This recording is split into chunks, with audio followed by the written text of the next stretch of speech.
नमस्कार, स्वागत है। आज है बुधवार 18 मार्च 2026 और आज हम कुछ ऐसी बड़ी खबरों पर बात करेंगे जिनका असर हम सब पर पड़ रहा है।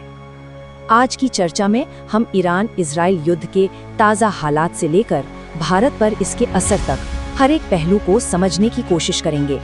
तो सबसे पहले बात करेंगे मिडिल ईस्ट में बढ़ते तनाव की, जहां ईरान और इजराइल के बीच का संघर्ष अब पूरी दुनिया के लिए एक बड़ी चिंता बन चुका है और इसके बीच में अमेरिका बिल्कुल अकेला पड़ता जा रहा है। फिर हम देखेंगे कि ये लड़ाई सीधे सीधे भारत की अर्थव्यवस्था को, खासकर हमारे आपके घर की रसोई गैस यानी LPG की सप्लाई को कैसे प्रभावित कर रही है, और इसके साथ ही देश के मौसम का क्या हाल है और कुछ बहुत ज़रूरी राष्ट्रीय खबरें जैसे सुप्रीम कोर्ट के बड़े फैसले और नए टैक्स नियम, इन सब पर भी नज़र डालेंगे।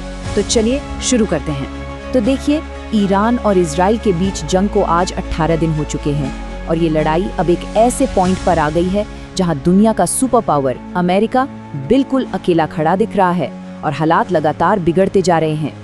अमेरिका का ये अकेलापन इस संकट का एक बहुत बड़ा हिस्सा बन गया है। हुआ ये है कि नेटो ने हॉर्मुज़ स्ट्रेट को खोलने में अमेरिका की मदद करने से साफ मना कर दिया है और इसी बात से नाराज होकर अमेरिकी राष्ट्रपति डोनाल्ड ट्रंप ने कहा, यह हमारी लड़ाई नहीं है। ये बयान साफ दिखाता है कि अमेरिका अपने सबसे करीबी साथियों का भी सपोर्ट खो रहा है। व्हाइट हाउस पर प्रेशर चारों तरफ से बढ़ रहा है। एक तरफ नाटो जैसे सहयोगी साथ छोड़ रहे हैं तो दूसरी तरफ अमेरिका के अंदर ही बगावत के सुर उठ रहे हैं। सोचिए, अमेरिका के अपनी एंटी टेररिज्म एजेंसी के चीफ ने ही ट्रंप की रणनीति के विरोध में इस्तीफा दे दिया है। और तो और फिनलैंड जैसे देश अब भारत की तरफ देख रहे हैं कि वो आकर शांति दूत की भूमिका निभाएं। ये सब मिलकर अमेरिकी प्रशासन के लिए हालात बहुत मुश्किल बना रहे हैं।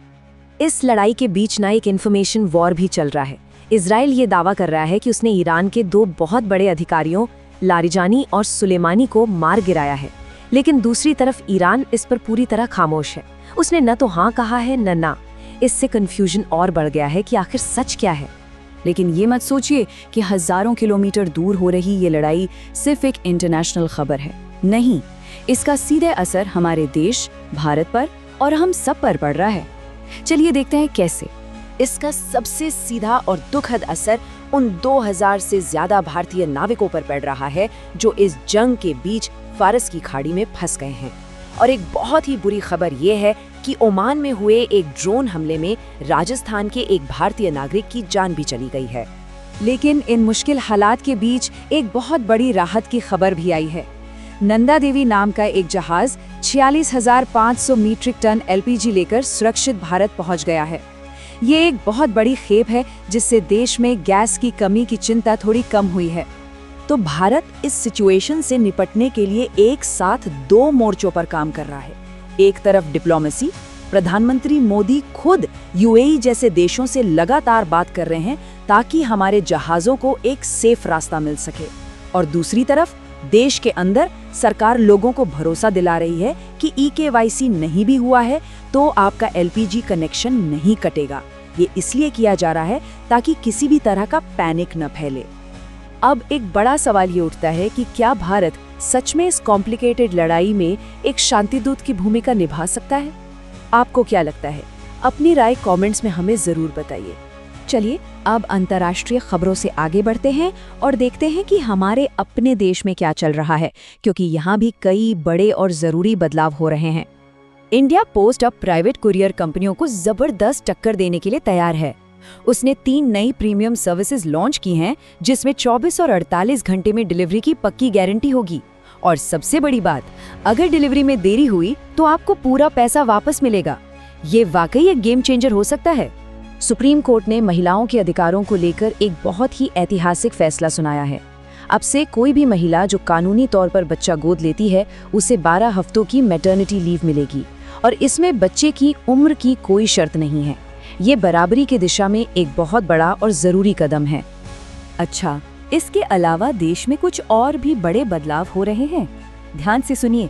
1 अप्रैल से इनकम टैक्स के नए नियम लागू हो रहे हैं जो आपकी सैलरी और सेविंग्स पर असर डाल सकते हैं। वहीं उत्तराखंड के बाद अब गुजरात में भी यूनिफॉर्म सिविल कोड यानी UCC लाने की तैयारी तेज हो गई है। UCC का मतलब है कि शादी, तलाक और विरासत जैसे मामलों में सभी धर्मों के लिए एक ही कानून होगा। और हाँ, अगर आप रोज ऐसी ही खबरों का गहरा विश्लेषण देखना चाहते हैं तो बस 1 सेकंड लगेगा। डेली का समाचार चैनल को सब्सक्राइब करके बेल आइकन जरूर दबा दीजिए। चलिए अब बात करते हैं अर्थव्यवस्था और बाजार की, क्योंकि इसका सीधा असर आपकी जेब और आपके निवेश पर पड़ता है। सोने के दाम तो थोड़े बड़े हैं, लेकिन आज की असली कहानी है चांदी की। दुनिया भर में जो अनिश्चितता का माहौल है, उसकी वजह से लोग सुरक्षित निवेश की तरफ भाग रहे हैं। और नतीजा, चांदी की कीमत एक ही दिन में 4000 रुपए प्रति किलोग्राम तक बढ़ गई है। अगर आप शेयर बाजार या म्यूचुअल फंड में इन्वेस्ट करते हैं तो ये खबर आपके लिए बहुत जरूरी है। सेबी अब नॉमिनी बनाने के नियम को और भी आसान कर रहा है। नए सिस्टम में आपके इन्वेस्टमेंट अकाउंट्स में नॉमिनी अपने आप अपडेट हो जाएगा। ये एक छोटा सा बदलाव है, लेकिन भविष्य में आपके परिवार को ये बहुत बड़ी परेशानियों से बचा सकता है। अब बात करते हैं मौसम की, क्योंकि मौसम विभाग ने अगले 3 दिनों के लिए देश के कई हिस्सों में एक बड़ी चेतावनी जारी की है। एक बहुत मजबूत वेस्टर्न डिस्टर्बेंस एक्टिव हो गया है। इसका असर ये होगा कि मध्य प्रदेश और यूपी समेत 17 राज्यों में भारी बारिश और तूफान आ सकता है। उधर पहाड़ों पर गंगोत्री और यमुनोत्री में ताज़ा बर्फबारी हो रही है और उत्तर भारत में ठंड एक बार फिर से लौट आई है। हिमाचल के 3 जिलों में तो ओले गिरने का ऑरेंज अलर्ट भी है। तो हमारी सलाह है कि आप सब सावधान रहें। आप किस राज्य से ये वीडियो देख रहे हैं, कमेंट में अपने शहर का नाम जरूर लिखिए। और आखिर में चलिए फटाफट एक नजर डालते हैं टेक्नोलॉजी की दुनिया की कुछ मजेदार खबरों पर। इंस्टाग्राम अब वॉइस नोट्स को और भी मजेदार बनाने के लिए नए AI फिल्टर ला रहा है। पेटीएम ने पेमेंट करते समय हिसाब किताब को आसान बनाने के लिए ऐप के अंदर ही एक कैलकुलेटर दे दिया है। और हाँ, टेक्नोलॉजी की दुनिया को बदलने वाली कंपनी एप्पल आज अपने 50 साल पूरे होने का जश्न मना रही है। तो आज की बड़ी खबरों का सार ये है, ईरान इजराइल की जंग का सीधा असर भारत पर पड़ रहा है और सरकार इसे डिप्लोमेसी से संभालने में लगी है। देश के अंदर 1 अप्रैल से नए टैक्स नियम और दूसरे बड़े कानूनी बदलाव आने वाले हैं और साथ ही देश का एक बड़ा हिस्सा खराब मौसम की चपेट में है। लेकिन सबसे बड़ा सवाल अब भी यही है कि इस ग्लोबल लड़ाई का अंजाम क्या होगा। आपके हिसाब से इस संकट की सबसे बड़ी कीमत कौन चुकाएगा? भारत, मिडिल ईस्ट या फिर पूरी दुनिया? अपनी राय हमें कमेंट्स में जरूर बताइएगा। आज के लिए बस इतना ही। धन्यवाद।